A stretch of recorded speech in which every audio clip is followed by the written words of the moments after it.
Ready? Yeah. Okay. So I want to tell you something.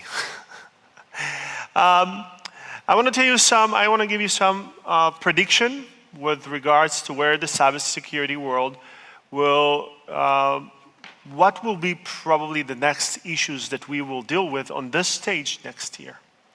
So definitely one of the most exciting solutions that we see out there is artificial intelligence. I think artificial intelligence is probably the most exciting technologies that we will see during our lifetime. The CEO of Google said that artificial intelligence is more important than fire and the invention of the wheel. Electricity and the invention of the wheel, which is crazy. This is not just a kid from the neighborhood. This is the CEO of Google saying that artificial intelligence is more important than the invention of the wheel. At the same time, people like Bill Gates and Elon Musk and other people said this is our biggest existential threat. Putin said that a country that will control artificial intelligence will control the world. So definitely we have here a technology that provides both opportunities and risks. And if you heard me yesterday talking about the future of cybersecurity, you heard me saying that every new technology creates new problems and new threats, right? Every change creates new problem and new threats. Innovation is a two-sided coin. If we're going to have artificial intelligence, we're going to have hackers using that, attacking that, and we're going to have a new generation of cybersecurity startups solving those problems. If we're going to have drones, we're going to have hackers attacking drones, and we're going to have new generation of cybersecurity solutions securing drones. Biotechnology, hackers attacking that, security people securing that. Autonomous cars, everything and anything. And I think that with the great opportunity that artificial intelligence brings to the table, definitely it's going to be the biggest problem that we're going to deal with in the years to come. Now, I'm very excited to call to the stage the Minister of Defense for the State of Israel, Mr. Benjamin Benny Gantz.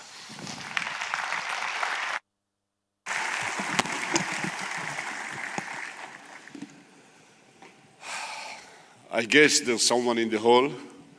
I cannot see much. Good morning, everybody. Director General of the Cyber Research of Tel Aviv University, Major General Professor Yitzhak Ben Israel, Director General of the Israel National Cyber Directorate, Brigadier General Gabi Portnoy, leaders and officials in the cyber field from Israel and around the world. Before I start, I want to say a few words in Hebrew regarding the video Hamas published yesterday.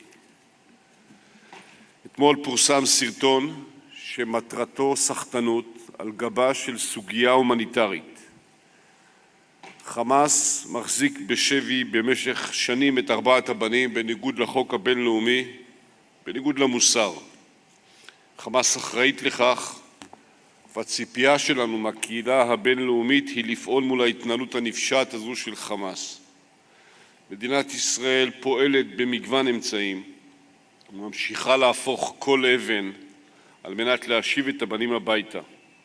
כפי שאמרנו בעבר, מדובר בסוגיה הומניטרית, כך אנחנו רואים אותה, ועל הבסיס הזה נמשיך לפעול. ניסיונות סחטנות ותרגילי תודעה לא ישפיעו על התנהלותנו. ולגופו של עניין, to the subject itself. Good morning, everyone. At first, men fought wars with stones.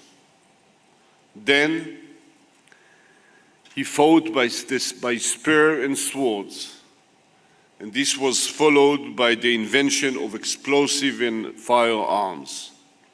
Over time, the weapons of war were refined to the advanced levels of combat aircraft, submarines, UAVs, and such things. Humanity has seen thousands of years of war, wars that take place even today.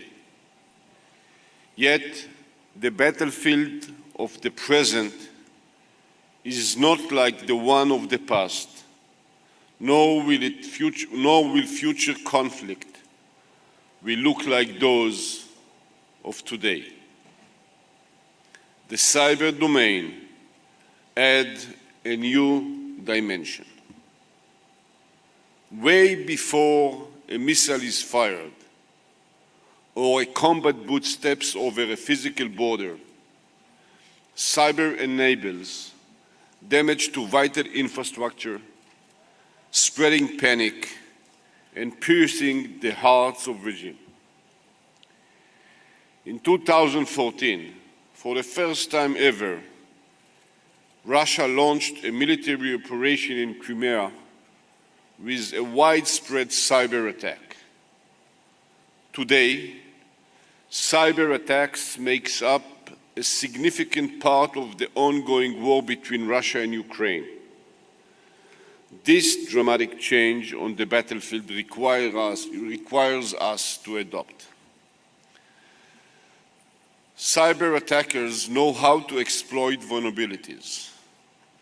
They know how to attack individuals, companies, and organizations, as well as state infrastructure. A decade ago, Israel dealt with several significant cyber attacks. Today, we face over 1,000 attacks per year. In recent years, we have stopped many attempts to break into private and public companies, as well as Israeli companies based around the world. Today, every company, every individual must take responsibility in protecting its customers, its own assets, and the security of the State of Israel. On this note, I would like to take this opportunity and this platform to call on all companies and organizations to follow the guidelines published by the National Cyber Directorate. I also call on the Israeli public to demand cybernetic responsibility and to expect companies and entities to act in accordance with the said guidelines. The leaders of global conventional terrorism is Iran. This is also true for the cyber terrorism. Iran threatens to damage global infrastructure.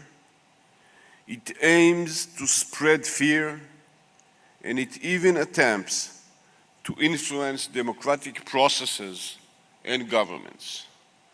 This was the case when Iran attempted to influence the United States presidential elections, and this was also true in many additional cases that Israel is aware of. Most recently, we have seen reports that Iranian terror group led by the Revolutionary Guards have tried to carry out operations against international targets, including charities and government networks in the United States. Following investigation published on this subject, we can confirm that the Shahid Kaveh unit operated by the IRGC, which is revealed about a year ago, conducted research to damage ships, gas stations, and industrial plants in several Western countries, including Britain, the United States, France, and Israel. This activity was carried out under the direct instructions of Iran's leadership. This attempt was foiled. Iran operates via proxies such as Hezbollah in all dimensions, including cyber.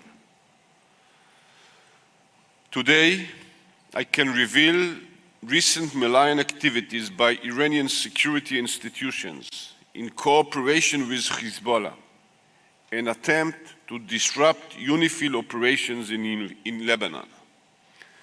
They launched a cyber operation with the aim of stealing materials about UNIFIL activities and deployment in the area for Hezbollah's use. This is yet another direct attack by Iran and Hezbollah on Lebanon's citizens and on Lebanon's stability. Government and democracies are tasked not only with defense, but also with deterrence. We must charge heavy price from those who attempt to harm us, and this is how Israel operates. The cyber dimension is boundless, but it is not without traces.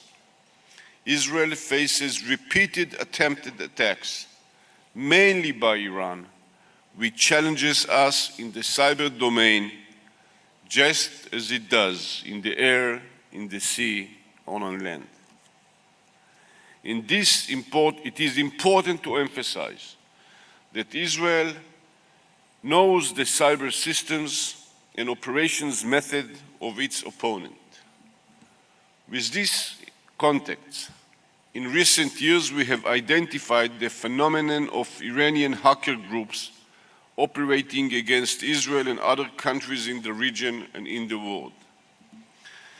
These new proxies are terrorists with keyboards, yet they are just like any other terrorists. We know who they are, we target them and those who direct them. They are in our sights even as we speak, and not just in the cyberspace. Not a single attack on Israel's citizens will go by silently. The responsibility for such attacks lies in the countries and terror groups that fund and guide them. There is a variety of possible responses to cyber attacks in and outside the cyber domain. And before I conclude, I would like to address three aspects of our operation. The first is investing in our people, those who ensure our operational success.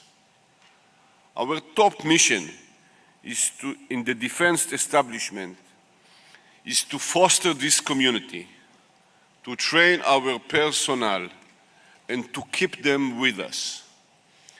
The IDF Chief of the General Staff and I have set this issue as one of our main priorities in the relevant units. We are constantly assessing force buildup in terms of human resources, training, and missions. And in the coming years, we will also need to examine the organizational management and operation of the cyber domain.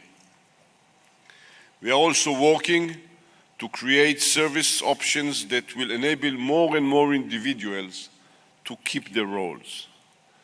The IDF, Mossad and Shabak, and all the security institutions in Israel will never be able to compete with the money offered by private companies. But the private companies will never compete with the professional challenges and the sense of mission that we provide within the defense establishment. The second aspect is our technological superiority. Israel must maintain and develop its cyber capabilities. It is essential for our security and our qualitative, technological, and military edge in the region. I deal with this personally, and the State of Israel must continue to hold these capabilities, which are also of great values to our partners. And this brings me to the third aspect, our collaboration with partners in the area and around the world. I cannot stress enough, Iran is first a global challenge, then it is a regional challenge, and only finally it is a threat to the State of Israel. The same goes for the cyber dimension. We work closely with our partners, and the same cooperation framework that we are building in the region vis-à-vis Iran is also expanding to the cyber dimension. Together, we can prevent significant harms to the citizens of the region and the world. Distinguished guests, cyber will become increasingly central to Israel's security. I have one request to the academics, industry members, and experts from around the world. Keep researching, keep feeding new creative generations, and most important, keep raising the issue of ethics and the importance of protecting human rights, even in the face of the invisible. Thank you very much.